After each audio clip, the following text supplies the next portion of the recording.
നമസ്കാരം.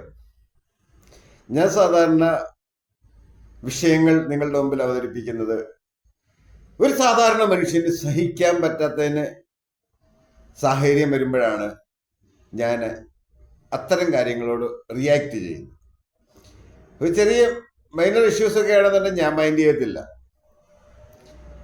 പക്ഷേ ചില കാര്യങ്ങൾ സോഷ്യൽ മീഡിയയിലൂടെ ഒക്കെ നിരന്തരം നമ്മളിലേക്ക് ഇങ്ങനെ അടിച്ചേൽപ്പിക്കപ്പെടുമ്പോൾ അതിൽ നിന്നുണ്ടാകുന്ന ഇറിറ്റേഷനാണ് എൻ്റെ ഒരു തരം റിയാക്ഷൻ വീഡിയോ ആയിട്ട് നിങ്ങൾക്ക് കണക്ക് കൂട്ടാവുന്നതാണ്.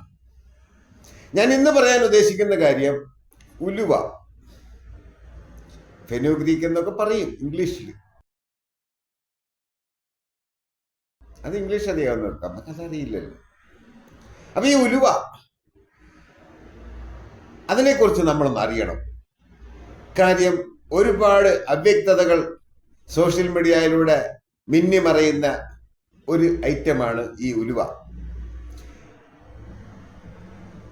നമ്മൾ അറിയേണ്ടത്, ഉലുവ നമ്മളുടെ ശരീരത്തിന് ഗുണം ചെയ്യുന്ന വസ്തുവാണോ? 100% ഗുണം ചെയ്യുന്ന വസ്തു തന്നെയാണ് ഉലുവ. കാര്യം നമ്മളുടെ ശരീരത്തിന്റെ പല ശാരീരിക പ്രക്രിയകൾക്കും ഉലുവ അല്ലെങ്കിൽ അതിൽ അടങ്ങിയിരിക്കുന്ന ഇൻഗ്രീഡിയൻസ് ഗുണം ചെയ്യുന്നുണ്ട് എന്നുള്ളതൊരു സത്യാവസ്ഥയാണ്. അതെന്തൊക്കെ? നമ്മൾക്ക് ഇമ്മ്യൂണിറ്റി കുറവാണെങ്കിൽ അത് വർദ്ധിപ്പിക്കാൻ ഗുണം ചെയ്യും. ഞാനൊന്ന് കണ്ണാടി വെച്ചോട്ടെ. ചില കാര്യങ്ങളൊക്കെ നോക്കി പറഞ്ഞില്ല നിങ്ങൾ എന്നെ ഏറെ കയറ്റും. നമ്മുടെ ശരീരത്തിന്റെ ദഹനം വർദ്ധിപ്പിക്കാന്, ബ്ലഡ് ഷുഗർ കൺട്രോൾ ചെയ്യാന്, കൊളസ്ട്രോൾ കുറയ്ക്കാന്, ആന്റി ഇൻഫ്ലമേറ്ററി എന്ന് പറയും. ഈ ഇൻഫ്ലമേറ്ററി എന്ന് പറയുന്ന വാക്ക് അല്ലെങ്കിൽ ഇൻഫ്ലമേഷൻ എന്ന് പറയുന്ന വാക്ക് ഈ ഉലുവ ഉപയോഗത്തിൽ വളരെ ഇമ്പോർട്ടൻ്റ് ആണ്. നിങ്ങളതൊന്ന് നോട്ട് ചെയ്ത് വെച്ചോ. ഞാനത് വിശദീകരിക്കാം പിന്നീട്. ആന്റി ഓക്സിഡന്റ് പ്രോപ്പർട്ടി, അതുപോലെ നമ്മുടെ സെല്ലുകൾ, കോശങ്ങൾക്ക് ഉണ്ടാകുന്ന പരിക്ക് പരിഹരിക്കാൻ, ഒപ്പം തന്നെ അതായത് കോശങ്ങൾക്കുണ്ടാകുന്ന പരിക്ക് പരിഹരിച്ച് ജീവനുള്ളതാക്കി തീർക്കാൻ ഈ ഉലുവയിലെ ചില ഭാഗം ഗുണം ചെയ്യുന്നു. ഒപ്പം ക്യാൻസർ, ഏജിങ്, പ്രായം തോന്നാതിരിക്കാൻ, ഈ 40 കഴിഞ്ഞവർക്ക്, അല്ലെ ഒരു 30 കഴിഞ്ഞവരുടെയൊക്കെ തൊലി ചുളുങ്ങിയിരിക്കുന്ന കാണാം. അവർക്കൊക്കെ ഇത് ഗുണം ചെയ്യും. ഏജിങ് തടയാനും ഫലമാണ്. പിന്നെ ഈ മാസമുറ സംബന്ധിച്ച് ചില സ്ത്രീകൾക്കുണ്ടാകുന്ന ചില പ്രശ്നങ്ങളുണ്ട്, അത് പരിഹരിക്കാൻ ഇത് ഗുണം ചെയ്യും. മുലപ്പാല് വർദ്ധിപ്പിക്കാൻ, പിന്നെ നമ്മളുടെ ശരീരത്തിലെ മൊത്തത്തിലുള്ള രോഗപ്രതിരോധ ശേഷി വർദ്ധിപ്പിക്കാൻ, നമ്മുടെ ഹൃദയപേശികൾക്ക് ബലം പകരാന്, അങ്ങനെ ഒരുപാട് കാര്യങ്ങളിൽ നമുക്ക് ഈ ഉലുവ ഉപകരിക്കുന്നുണ്ട്. പക്ഷേ ആ പക്ഷയാണ് ഒരു വലിയ പക്ഷേ. ആ പക്ഷേ കാരണമാണ് എനിക്ക് ഈ വീഡിയോ ചെയ്യേണ്ടി വരുന്നത്. അത് തൽക്കാലം അവിടെ നിൽക്കട്ടെ. ഞാൻ ആ ഇൻഫ്ലമേറ്ററി എന്ന് പറയുന്ന സംവിധാനത്തെ പറ്റി ഒന്ന് പറയാം. നമ്മളുടെ ശരീരത്തിൽ ഉണ്ടാകുന്ന കോശങ്ങളുടെ ക്ഷതമാണ് പലവിധ വേദനകളായിട്ട്, അഥവാ അത്തരം ക്ഷതമേൽക്കുന്ന കോശങ്ങൾ നമ്മളുടെ തലച്ചോറിലേക്ക് അയക്കുന്ന സിഗ്നലുകൾ, ആ ഒരു ഉണ്ടാകുന്ന ഒരു കെമിക്കൽ ആക്ഷൻ, അതാണ് നമ്മൾക്ക് വേദനയായിട്ട് ഫീൽ ചെയ്യുന്ന എന്നാണ് ഒരു ചെറിയ ഭാഷയിൽ എനിക്കിത് പറയാൻ പറ്റുന്നത്. അപ്പം ഞാൻ അവിടെ ഒരു കാര്യം കൂടെ പറയാൻ ഉദ്ദേശിക്കുന്നു. എൻ്റെ ഒരു ജീവിത എക്സ്പീരിയൻസ് വെച്ച് പറയുന്നതാണെന്ന് നിങ്ങൾ കരുതുക.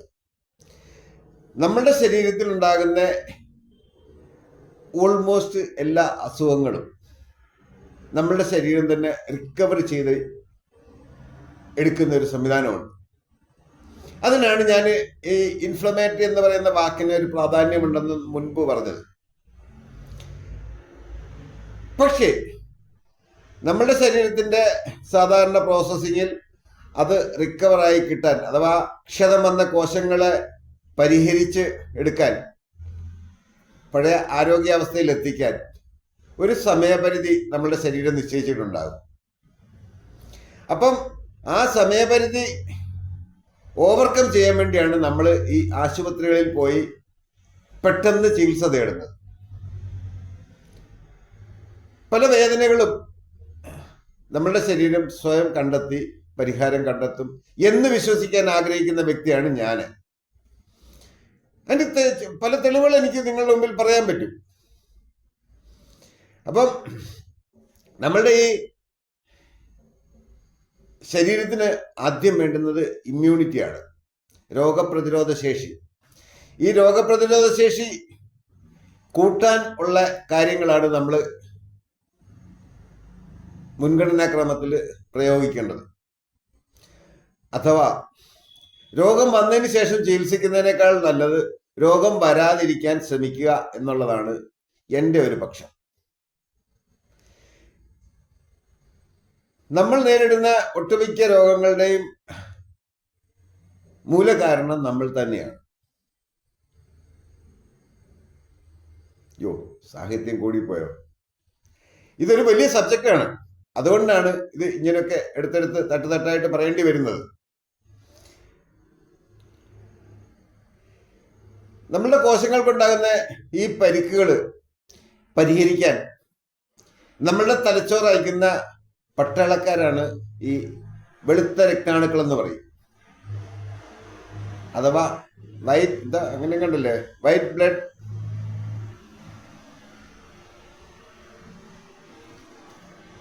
ബ്ലഡ് സെൽസ് എന്ന് പറയും. ഞാനത് നോക്കി പറയുന്നതെന്ന് പറഞ്ഞു കഴിഞ്ഞാൽ ഇല്ലെങ്കിൽ നിങ്ങൾ എന്നെ ഏറെ കയറ്റുമെന്ന് എനിക്ക് നല്ല ബോധ്യമുള്ളത് കൊണ്ടാണ്. കാര്യം നമുക്ക് അങ്ങനെയാണ്, എന്തെങ്കിലും ഒരു പാളിച്ച കണ്ടു കഴിഞ്ഞാൽ അത് നമ്മൾ ചൂണ്ടിക്കാണിക്കും. നല്ല കാര്യങ്ങളൊന്നും ചൂണ്ടിക്കാണിക്കുന്ന ശീലം നമുക്കില്ലാത്തത് കൊണ്ട് അത് പോട്ടെ. അപ്പം ആ പട്ടാളക്കാര് പോയിട്ട് എവിടെയാണ്, ഏത് കോശത്തിനാണ് തകരാറ് പരിക്ക് പറ്റിയതെന്ന് കണ്ടെത്തി അത് പരിഹരിച്ച് അതിനകത്തെ ശേഷിച്ച് വേസ്റ്റ്, അതായത് കോശങ്ങളുടെ പ്രശ്നപരിഹാരം നടത്തി കഴിയുമ്പോൾ ഉണ്ടാകുന്ന വേസ്റ്റുകൾ എല്ലാം എടുത്ത് ഡിസ്പോസ് ചെയ്യുന്ന പണിയാണ് ഈ വെളുത്ത രക്താണുക്കൾ എന്ന് പറയുന്ന പട്ടാളക്കാർ ചെയ്യുന്ന പണി. വളരെ ഇമ്പോർട്ടൻ്റ് ആണ്. ആ പട്ടാളക്കാർ എന്ന് പറയുന്ന ജോലിക്ക് നമുക്ക് പോലീസുകാരെ ഏർപ്പെടുത്താൻ പറ്റത്തില്ല. തമ്മിലുള്ള വ്യത്യാസം നിങ്ങൾ മനസ്സിലാക്കണം. ഞാൻ എൻ്റെ ലഘുവായ ഭാഷയിലങ്ങ് പറഞ്ഞതാണ്. ഇനി നമുക്ക് ഉലുവയുടെ ഉപയോഗത്തിലോട്ട് വരാം. ഇന്ന് സോഷ്യൽ മീഡിയയിൽ ഒരുപാട് ഡോക്ടർമാർ ഇറങ്ങിയിട്ടുണ്ട്. ഒരു സ്റ്റെതസ്കോപ്പ് എടുത്തിട്ട് ഒരു വെള്ള ഓവർകോട്ടും ഇട്ട് ആർക്കും കയറി ഡോക്ടർ ചമയാം എന്നുള്ളതാണ് ഇന്നത്തെ അവസ്ഥ. എന്നിട്ട് ഇവര് ഒരുപാട് കാര്യങ്ങൾ നമുക്ക് മുമ്പിലേക്ക് വാരി വിതറി തരുന്നുണ്ട്. ഉദാഹരണമായി പറഞ്ഞു കഴിഞ്ഞാൽ ഇംഗ്ലീഷ് ഡോക്ടർമാര്, അതായത് അലോപ്പതി ഡോക്ടർമാര് ആയുർവേദ ചികിത്സയെ പറ്റിയിട്ട് യാതൊന്നും പഠിക്കുന്നില്ല, അവരെ പഠിപ്പിക്കുന്നില്ല. വ്യക്തി താല്പര്യം കൊണ്ട് ചിലരൊക്കെ പഠിക്കുന്നവരുണ്ട്, ഇല്ലെന്നൊന്നും ഞാൻ പറയില്ല. അപ്പം ഇത്തരം ഇൻഗ്രീഡിയൻസിനെ പറ്റിയിട്ട് ഒരു ക്ലാസ് കൊടുക്കാൻ തക്ക യോഗ്യത അവർക്കില്ല. പിന്നുള്ളത് ആയുർവേദ ഡോക്ടർമാരാണ്, അതും ക്വാളിഫൈഡ് ആയുർവേദ ഡോക്ടർമാർക്കാണ്. പിന്നുള്ളത് പാരമ്പര്യ വൈദ്യന്മാര്, പരിചയമുള്ളവരുണ്ട്, അവർക്ക് അതിനുള്ള പരിചയമുണ്ട്. അവർ പറയും, അവർ അനുഭവ സമ്പത്ത് കൊണ്ട് പറയുന്നതാണ്. അപ്പം ഈ ഉലുവ നമ്മൾ കഴിച്ചാൽ എത്ര വരെ കഴിക്കാം, ദിവസവും കഴിക്കണം, എങ്ങനെ കഴിക്കണം, ഇതൊന്നും ഈ അഭിനവ ഡോക്ടർമാർ നമ്മൾക്ക് പറഞ്ഞു തരുന്നില്ല. അതാണ് നമ്മൾ നേരിടുന്ന, സാധാരണക്കാർ നേരിടുന്ന ഏറ്റവും വലിയ പ്രശ്നം. അതല്ലാതെ പിന്നെ ഉലുവയുടെ ഗുണഗണങ്ങൾ വിളിച്ചു പറയുക എന്നുള്ളതല്ല. ഞാനത് ഇൻട്രൊഡക്ഷനായിട്ട് അങ്ങ് പറഞ്ഞതേ ഉള്ളൂ. ഉലുവ സ്ഥിരമായിട്ട് കഴിച്ചാൽ, അല്ലെങ്കിൽ പിന്നെ അവർ പറയുന്ന രീതിയിൽ 1 സ്പൂണ് 2 സ്പൂണൊക്കെ കഴിച്ചാൽ എന്ത് സംഭവിക്കുമെന്ന് നിങ്ങൾ തന്നെ പ്രാക്ടിക്കലി ചെയ്ത് നോക്കി എന്നോട് അങ്ങ് അറിയിക്കുക. ഇത് ചെയ്ത് നോക്കിയതിന് ശേഷം ഇവിടെ കമന്റ് ഇട്ടാൽ മതി. 1 ദിവസം കഴിച്ചാൽ എന്താകും, 2 ദിവസം കഴിച്ചാൽ എന്താകും, 3 ദിവസം കഴിച്ചാൽ എന്താകും, 10 ദിവസം കഴിച്ചാൽ എന്താകും, മാസങ്ങൾ കഴിച്ചാൽ എന്താകും, റെഗുലർ കഴിച്ചാൽ എന്ത് വരും എന്നുള്ളത് നിങ്ങൾ കൃത്യമായിട്ട് അനുഭവിച്ചിട്ട് എന്നോട് മറുപടി പറയുക. ഞാനതാണ് പ്രിഫർ ചെയ്യുന്നത്. അല്ലാതെ പറഞ്ഞാൽ നിങ്ങൾക്ക് വിശ്വാസം വരില്ല. അതുകൊണ്ടാണ് അങ്ങനെ ചെയ്യാൻ പറഞ്ഞത്. അത് നിങ്ങൾ കഴിച്ചു തുടങ്ങി കഴിഞ്ഞതിന് ശേഷം നിങ്ങൾക്ക് ബോധ്യമാകും നിങ്ങളുടെ ശരീരത്തിലുണ്ടാകുന്ന പാളിച്ചകളും പാകപ്പിഴകളും ഒക്കെ നിങ്ങൾക്ക് ബോധ്യമാകുമ്പോൾ നിങ്ങൾ തനിയെ നിർത്തിക്കോളൂ. അതുകൊണ്ടാണ് അത് അങ്ങനെ പറഞ്ഞത്. നമ്മുടെ കേരളത്തിലെ ഒരു ഭക്ഷണ രീതി അനുസരിച്ചാണെങ്കിൽ സാമാന്യം ഒരു ശരീരത്തിന് വേണ്ടുന്ന ഉലുവയുടെ അംശങ്ങൾ നമ്മളുടെ പല കറികളിലൂടെ നമ്മളുടെ വയറ്റിൽ ചെല്ലുന്നുണ്ട്. ഉദാഹരണം സാമ്പാർ, മീൻകറി വെച്ച് കഴിഞ്ഞാൽ നമ്മൾ ഉലുവ ചേർക്കും. അങ്ങനെ ഉലുവ ചേരുന്ന ഒരു ഒട്ടുമിക്ക കറികളുണ്ട്. ചിലർ പച്ചടിക്ക് ചേർക്കും. അങ്ങനെ പല കറികളിലും ഉലുവ ചേരാറുണ്ട്. അത്തരം കറികളാണ് നിങ്ങൾ കഴിക്കുന്നതെന്നുണ്ടെങ്കിൽ നിങ്ങൾക്ക് അഡീഷണൽ ആയിട്ട് ഉലുവ കഴിക്കേണ്ട ആവശ്യം വരുന്നില്ല. പക്ഷേ നിങ്ങളുടെ ഭക്ഷണക്രമം പരിശോധിച്ചിട്ട് നിങ്ങൾ ഏത് തരം ഭക്ഷണമാണ് കഴിക്കുന്നത്, നിങ്ങളുടെ ഭക്ഷണത്തിൽ ഈ ഉലുവ ഒരു ഇൻഗ്രീഡിയന്റ് ആയിട്ട് ചേരാറുണ്ടോ എന്ന് പരിശോധിക്കാൻ കഴിയുന്നത് നിങ്ങൾക്ക് മാത്രമാണ്. അത് പരിശോധിച്ചതിന് ശേഷം വേണം നിങ്ങൾ ഉലുവ അഡീഷണൽ ആയിട്ട് കഴിക്കണോ വേണ്ട എന്ന് തീരുമാനിക്കേണ്ടത്. അഡീഷണൽ ആയിട്ട് കഴിക്കേണ്ടതിന് കൃത്യമായിട്ട് ഒരു മുൻപരിചയമുള്ള ഒരു ഡോക്ടറുടെ, ഒരു ആയുർവേദ ഡോക്ടറുടെ അല്ലെങ്കിൽ ഒരു പാരമ്പര്യ വൈദ്യന്റെ കൃത്യമായ ശുപാർശയും പരിശോധനയും നിർബന്ധമാണ്. അതില്ലാതെ നമ്മൾ കഴിക്കാൻ പാടില്ല. അത് ഉലുവ എന്നല്ല, യാതൊരു വസ്തുക്കളും അങ്ങനെ മറ്റുള്ളവരുടെ ഈ സോഷ്യൽ മീഡിയയിൽ കാണുന്ന അല്പജ്ഞാനത്തിന്റെ പുറത്ത് നിങ്ങൾക്ക് കഴിക്കാൻ പാടില്ല എന്ന് തന്നെയാണ് എൻ്റെ പക്ഷം. അത് നിങ്ങൾ കഴിക്കണമെന്നുണ്ടെങ്കിൽ നിങ്ങൾ അതിനെ പറ്റിയിട്ട് അറിയാവുന്ന ഒരാളിൻ്റെ അടുത്ത് പോയി അത് പരിശോധിച്ച് വേണം കഴിക്കാൻ എന്ന് വിനീതമായിട്ട് ഞാൻ നിങ്ങളോട് അപേക്ഷിക്കുകയാണ്. ഉലുവ നമ്മൾക്ക് ഒരുപാട് ഗുണം ചെയ്യുന്നതാണ്. നമ്മുടെ ശരീരത്തിന് ഗുണങ്ങൾ ഒരുപാടുണ്ട്, അതിലൊന്നും ഒരു തർക്കവും ആർക്കും ഇല്ല. പക്ഷേ ഈ ഉലുവ എങ്ങനെ എപ്പോൾ വരെ കഴിക്കണമെന്ന് ആണ് നിങ്ങൾ ചിന്തിക്കേണ്ടത്. ഞാൻ കഴിക്കുന്ന വ്യക്തിയാണ്, ഞാൻ ഉലുവ അഡീഷണൽ ആയിട്ട് കഴിക്കും. കാര്യം ഞാൻ കഴിക്കുന്ന ഭക്ഷണങ്ങളിൽ ഉലുവ കറിക്കകത്ത് ചേർക്കാറില്ല. അതുകൊണ്ടാണ് ഞാൻ ഉലുവയായിട്ടാണ് കഴിക്കുന്നത്. അതെങ്ങനെയെന്ന് പറയാം. ഞാൻ ഉലുവ തലേന്നെടുത്ത് വെള്ളത്തിൽ കുതിരാനിടും. കുതിരാനിട്ട് കഴിഞ്ഞാൽ അത് ഓൾമോസ്റ്റ് ഒരു ചെറിയ സ്പൂൺ ഇതിനകത്ത് ഞാൻ കാണിച്ചിട്ടുണ്ട് എത്ര കാണുമെന്നുള്ളത്.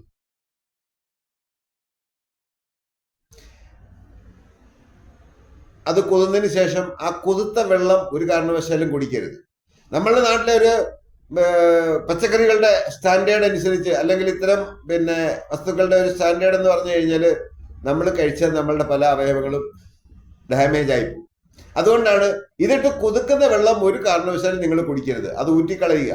പല ശാസ്ത്രജ്ഞന്മാരും ഇതിനകത്ത് പറയുന്നത് കണ്ടു, ഇതിട്ട് കുതിർത്ത വെള്ളം കുടിച്ചാൽ മതി, നിങ്ങൾക്ക് അതുണ്ടാകും ഇതുണ്ടാകുമെന്ന്. ഒന്നും ഉണ്ടാകത്തില്ല, ദോഷമേ ഉണ്ടാകുള്ളൂ. അതുകൊണ്ട് ആ വെള്ളം അങ്ങ് ഊറ്റിക്കളയുക. എന്നിട്ട് ഈ ഉലുവ എടുത്ത് വായിലിട്ട്, നമ്മൾ സാധാരണ ഭക്ഷണങ്ങൾ ചവച്ചരച്ച് കഴിക്കുന്ന മാതിരി വായിലിട്ട് ശരിക്ക് ചവച്ചരച്ചും കഴിക്കുക. കഴിച്ചതിന് ശേഷം വേണമെങ്കിൽ അത് വെറും വെയിറ്റ് ചെയ്താലും ഒന്നുകൂടെ നല്ലതായിരിക്കും. ചെയ്തതിന് ശേഷം നിങ്ങൾക്ക് വേടയിൽ ഒരു ഗ്ലാസ് വെള്ളം അല്ലെ ഒരു അര ഗ്ലാസ് വെള്ളം കുടിച്ചാൽ നിങ്ങളുടെ വായിലിരിക്കുന്ന ഉലുവയൊക്കെ അങ്ങ് താഴെ പൊക്കോളും. പക്ഷെ അത് നിങ്ങളുടെ ശാരീരികാവസ്ഥ പരിശോധിച്ചതിന് ശേഷം മാത്രമേ നിങ്ങൾ കഴിക്കാവൂ എന്നൊരു റിക്വസ്റ്റ് എനിക്കുണ്ട്. ചുമ്മാതെ വാരി തിന്നരുത്, അതിനൊക്കെ ഒരു കണക്കുണ്ട്. ഞാൻ നിങ്ങളോട് പറയുന്നത്, നിങ്ങളൊരു 3 ദിവസം അടുപ്പിച്ച് ഉലുവ ഈ രാവിലെ ഞാൻ ഈ പറഞ്ഞ രീതിയിൽ കഴിക്കുകയാണെങ്കിൽ തന്നെ നിങ്ങളുടെ ശരീരത്തിൽ നിങ്ങളുടെ വിയർപ്പിനൊക്കെ ഉലുവയുടെ മണം വരും. നിങ്ങൾ മൂത്രമൊഴിച്ചാൽ ആ മൂത്രത്തിന് ഉലുവയുടെ മണം വരും.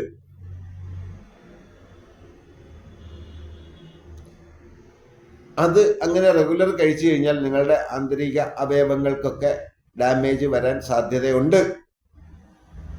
അതുകൊണ്ടാണ് ഒരു ക്വാളിഫൈഡ് ഡോക്ടറുടെ അടുത്ത് അല്ലെ ഒരു ക്വാളിഫൈഡ് ആയുർവേദ ഡോക്ടർമാരെയാണ് ഞാൻ ഇത്തരം കാര്യങ്ങൾക്ക് പ്രിഫർ ചെയ്യുന്നത്. അലോപ്പതി ഡോക്ടർമാരുടെ അടുത്ത് പോയിട്ടൊരു കാര്യമില്ല, അവർക്ക് ഇതിനെ പറ്റിയിട്ടൊന്നും ഒരു ഗ്രാഹ്യം കാണില്ല. അവരുടെ അറിവോട് കൂടി മാത്രമേ ഇതൊക്കെ കഴിക്കാവൂ. ഇതൊന്നല്ല, ഏത് വസ്തു അങ്ങനെ കഴിക്കാവൂ. അല്ലാതെ ഒരു അല്പജ്ഞാനം കിട്ടിയതിന് പ്രകാരം പോയി പലരും പലതും ചെയ്യുന്നത് കാണുമ്പോഴാണ് പല അപകടങ്ങളും സംഭവിക്കുന്നത്. ഞാൻ കഴിക്കുമ്പം ഒരു 10 ദിവസം വരെ റെഗുലർ കഴിക്കാറുണ്ട്. അത് കഴിഞ്ഞിട്ട് ഞാനൊരു ഗ്യാപ്പ് ഇടും. ചിലപ്പോൾ ഒരു മാസമൊക്കെ ഒരു ഗ്യാപ്പ് ഇട്ടതിന് ശേഷമാണ് പിന്നാണ് ഒരു 10 ദിവസം അങ്ങനെ കഴിക്കുന്നത്. അല്ലാതെ എല്ലാ ദിവസവും ഞാൻ അങ്ങനെ കഴിക്കുന്നില്ല. എല്ലാ ദിവസവും കഴിക്കണമെന്നുണ്ടെങ്കിൽ ഞാൻ ആ കാണിച്ചിരിക്കുന്നതിനെക്കാട്ടിൽ ക്വാണ്ടിറ്റി കുറച്ച് വേണം കഴിക്കാൻ. അത് എനിക്കത് എൻ്റെ പ്രവർത്തികളുമായിട്ട് പ്രായോഗികമല്ലാത്തത് കൊണ്ടാണ് ഞാൻ എല്ലാ ദിവസവും സ്ഥിരമായിട്ട് കഴിക്കാത്തത്. അപ്പൊ എൻ്റെ ഈ വീഡിയോ നിങ്ങൾക്ക് ആർക്കെങ്കിലും ഗുണം ചെയ്യുന്നെങ്കിൽ, ഒരാൾക്കെങ്കിലും ഗുണം ചെയ്താൽ മതി, ധാരാളം. ഗുണം ചെയ്യുന്നുണ്ടെങ്കിൽ അതിൻ്റെ ചോദ്യോത്തരങ്ങൾ എനിക്ക് വാട്സാപ്പ് ചെയ്യാതെ ഇതിൻ്റെ കമന്റിൽ പറയണം. വാട്സാപ്പൊക്കെ അൺനെസസറി വരുന്ന വാട്സാപ്പ് ഞാൻ തുറന്നു പോലും നോക്കാറില്ല, അന്നേരം ബ്ലോക്ക് ചെയ്ത് കളയുകയാണ്. ഒരു കാരണവും ഇല്ലാതെ ഇത്തരം ചോദ്യശരങ്ങൾ എൻ്റെ വാട്സാപ്പിൽ അയക്കരുത്. ഞാൻ എൻ്റെ എല്ലാ സബ്സ്ക്രൈബേഴ്സിൻ്റെയും മറുപടികളോട് നന്നായിട്ട് പ്രതികരിക്കുന്ന വ്യക്തിയാണ്. പ്രതികരിക്കുന്ന മീൻസ് സമയത്ത് തന്നെ അതിന് മറുപടി പറയേണ്ടതാണ് പറയുകയും, പിന്നെ ചില കേസുകളിലൊക്കെ ഞാൻ എന്നെ തെറി പറയുന്നവരെ പിന്നെ ഞാൻ അങ്ങ് വിട്ടുകളയും, പോട്ടെന്ന് കണ്ടു അവിടെ കിടന്നിടുന്നത് നമുക്കന്നെ മൈൻഡ് ചെയ്തില്ല. പക്ഷേ ഇത് വാട്സാപ്പിൽ മെസ്സേജ് ചെയ്യല്ലേ, നിങ്ങൾ അവിടെ കമന്റ് ചെയ്ത് കഴിഞ്ഞാൽ ആ കമന്റ് പിന്നെ വരുന്നവർക്കും വായിക്കാനുള്ള അവസരം കിടക്കുകയാണ്. അതിന് ഞാൻ പറയുന്ന മറുപടി അവർക്ക് വായിക്കാനുള്ള അവസരം കിടക്കുകയാണ്. അതുകൊണ്ടാണ് അവിടെ കമന്റ് ചെയ്യാൻ പറയുന്നത്, പ്രത്യേകിച്ച് ഗുണമുണ്ടായിട്ടൊന്നുമല്ല. അപ്പം എൻ്റെ ഈ വീഡിയോ നിങ്ങൾക്ക് ഗുണം ചെയ്തെന്നുള്ള വിശ്വാസത്തോട് ലാൽ സലാം.